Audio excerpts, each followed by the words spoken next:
सामने कुछ ऐसा इंटरफेस आ जाएगा। अभी मैं आपको आगे का प्रोसेस बताने से पहले, अगर आपके सामने लॉगिन एरर आ रहा है, लॉगिन प्रॉब्लम है, तो लॉगिन नेम में रजिस्ट्रेशन करने के बाद में आप आपकी ईमेल आईडी डालेंगे, कैप्चा कोड डालेंगे और लॉगिन के ऊपर क्लिक करेंगे। जैसे ही कैप्चा वेरीफाई होगा तो फिर आप अपना लॉगिन नेम में फिर से ईमेल आईडी डालेंगे और जो पासवर्ड आपने बनाया था वो पासवर्ड डाल करके इसमें साइन इन हो जाएंगे। अभी मैं शुरू से शुरू करता हूं ताकि जो कैंडिडेट फ्रेशर है और अभी पहली बार इस फॉर्म को भर रहे हैं, उनका रजिस्ट्रेशन नहीं हुआ, वो कैसे फॉर्म को भरेंगे। तो चलिए शुरू करते हैं। यहाँ पर आने के बाद में क्रिएट न्यू अकाउंट आप इसके ऊपर क्लिक करेंगे। इसके बाद गाइज यहाँ पर आपको आपकी इंपॉर्टेंट इन्फॉर्मेशन भरनी है। तो सबसे पहले टाइटल में मिस्टर मिसेज, फीमेल है तो मिसेज, और अगर आप मेल है तो आप मिस्टर सेलेक्ट कर लेंगे।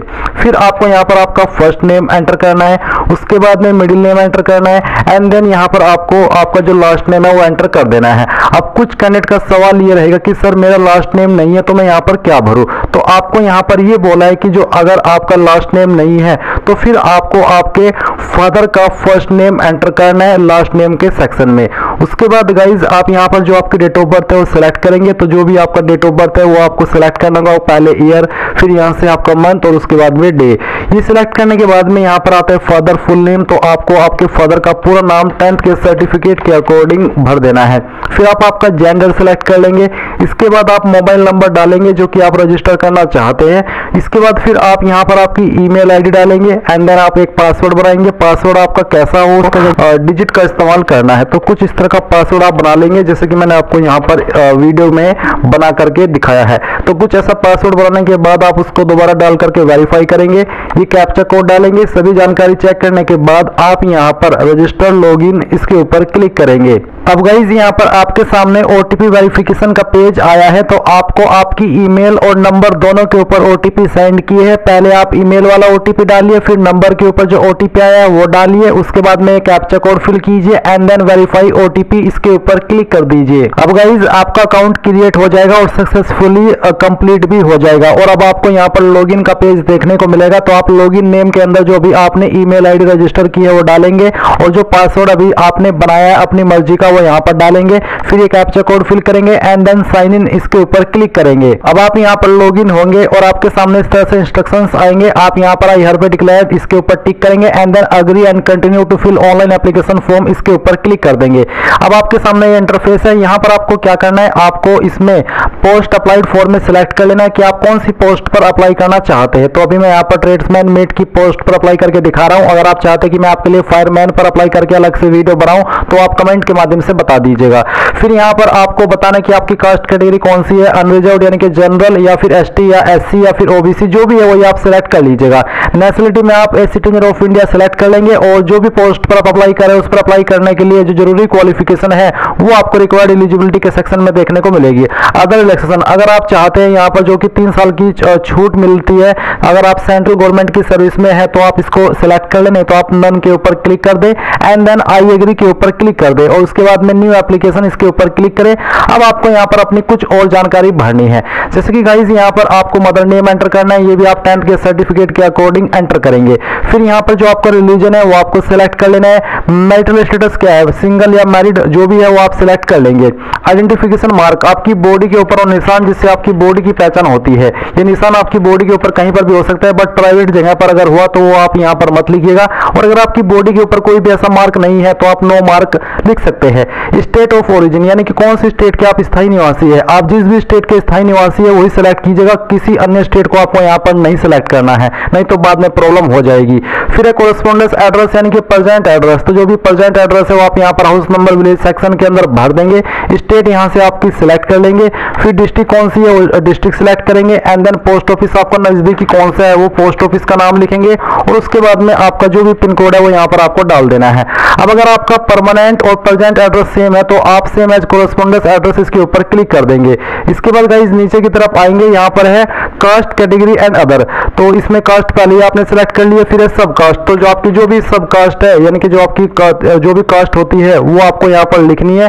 फिर सेव करना है और उसके बाद में एजुकेशन एंड एडिशनल डिटेल इस सेक्शन के ऊपर क्लिक करना है। अब आपके सामने क्वालिफिकेशन का सेक्शन आ चुका है। तो सबसे पहले आप 10th की इन्फॉर्मेशन भरेंगे। 10th का रोल नंबर क्या था वो आप यहाँ पर एंटर कर दीजिए। स्कूल कॉलेज नेम, आपने कौन से स्कूल कॉलेज से आपकी जो 10वीं है वो की थी उसका नाम आपको यहाँ पर डालना है। फिर कौन सी स्टेट से किया आपने आपकी 10वीं वो स्टेट सेलेक्ट कर लेंगे। इनमें से कौन से बोर्ड के द्वारा किया वो बोर्ड सेलेक्ट कर लेंगे। अगर आपका बोर्ड यहाँ पर ही जानकारी सेव कर दीजिएगा। सेव करने के बाद में आप यहाँ पर अदर डिटेल इस सेक्शन के ऊपर क्लिक करेंगे। उसके बाद गाइज आप देखेंगे डॉक्यूमेंट डिटेल्स। अगर आप SC ST OBC है तो आपको यहाँ पर कास्ट सर्टिफिकेट की जानकारी देनी है। तो जैसे कि यहाँ पर डॉक्यूमेंट या फिर सर्टिफिकेट नंबर, यानी कि जो आपका कास्ट सर्टिफिकेट है उसका नंबर आपको यहाँ पर एंटर करना होगा। कब आपका सर्टिफिकेट इशू हुआ है वो डेट आपको यहाँ पर इस तरह से सिलेक्ट करनी होगी, जैसे कि मैं आपको सिलेक्ट करके दिखा रहा हूँ। फिर आपका यहाँ पर मंथ और उसके बाद में आपका डे। अथॉरिटी नेम, कौन सी पोस्ट के अधिकारी ने इसको जारी किया है। ये सर्टिफिकेट आपका जनरली तहसीलदार, नायब तहसीलदार, इन पोस्ट के अधिकारी द्वारा जारी किया जाता है। तो इनमें से जिस भी पोस्ट के अधिकारी ने जारी किया है वो आपको यहाँ पर एंटर करना है। और इसके बाद में गाइज यहाँ पर आप आपकी जो स्टेट है वो बताएंगे और फिर आपकी डिस्ट्रिक्ट बताएंगे जहां से ये जारी हुआ है। और लाइफ टाइम वैलिड अगर है तो यस कर दीजिए, नहीं तो आप यहाँ पर नो करके किस डेट तक वैलिड है वो डेट आप यहाँ पर सेलेक्ट कर लीजिएगा। और मैं आपको थोड़ा सा और क्लियर कर दूं, जो आपका सर्टिफिकेट है वो आपको चेक करना है। उसमें जहां पर मोहर लगी हुई होती है वहीं पर सक्षम अधिकारी के बाद में लिखा होता है कि कौन सी पोस्ट के अधिकारी ने इसको जारी किया है, वहां से आप ये अथॉरिटी नेम भर दीजिएगा।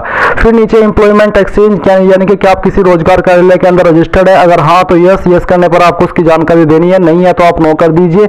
यहाँ पर जानकारी सेव कीजिए और फिर आप अपलोडिंग डॉक्यूमेंट के सेक्शन के ऊपर क्लिक कर दीजिए।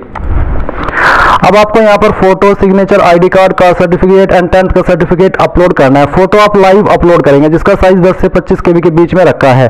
तो आप यहाँ पर लाइव अपडेट इसके ऊपर क्लिक कीजिए, अपना कैमरा यहाँ पर ऑन कर लीजिए, चाहे मोबाइल से चाहे फिर कंप्यूटर से, और फिर यहाँ पर एक लाइव पिक्चर अपनी क्लिक कर लीजिए। उसके बाद जैसे ही आप ये जानकारी सभी अपलोड कर दे तो आपको सेव करना है और डिक्लेरेशन के ऊपर क्लिक करना है। डिक्लेरेशन के ऊपर क्लिक करने के बाद आपको यहाँ पर एग्जाम सिटी की चॉइस देनी है। तो पहली चॉइस आप यहाँ पर इनमें से किस सिटी को देना चाहते हैं वो आपको यहाँ पर सिलेक्ट कर लेना है। फिर पोस्टिंग रीजन क्या चाहते हैं, यानी कि मेरी पोस्टिंग कौन से रीजन के अंदर हो वो रीजन आपको यहाँ पर सिलेक्ट कर लेना है। उसके बाद में आप यहाँ पर सेकंड चॉइस देंगे, फिर जो सेकंड चॉइस देना चाहते हैं वो आपको सिलेक्ट कर लेना है। तीसरी चॉइस आपको देनी है एग्जाम सिटी की, फिर आप कौन से रीजन के अंदर पोस्टिंग चाहते हैं उसकी अगली प्रेफरेंस देनी है। फिर यहाँ पर 4th सिटी एग्जाम सेंटर की, उसके अलावा फिर पोस्टिंग रीजन आपको सिलेक्ट कर लेना है। उसके अलावा फिर आपको एक और जो आपकी एग्जाम सिटी की चॉइस है वो दे देनी है और यहाँ से आपका जो रीजन है पोस्टिंग का वो सिलेक्ट करना है। एंड देन फिर आप यहाँ पर डिक्लेरेशन के ऊपर टिक करेंगे। पहले इसमें आप कहाँ से फॉर्म भरे हैं उस सिटी का नाम आप देंगे और उसके बाद में कैप्चा कोड डालेंगे और फिर प्रीव्यू एंड सबमिट इसके ऊपर क्लिक करेंगे। अब आपके सामने यहाँ पर आपके फॉर्म का प्रिंट इस तरह से आ चुका है। आप यहाँ पर इसको यहाँ से भी प्रिंट कर सकते हैं या फिर आप डायरेक्टली सबमिट कर दीजिए और फिर सबमिट एप्लीकेशन के ऊपर क्लिक करके सबमिट कर दीजिए। एप्लीकेशन सबमिटेड सक्सेसफुली, यहाँ से ओके कीजिए और ओके करने के बाद में प्रिंट के ऊपर क्लिक कीजिए।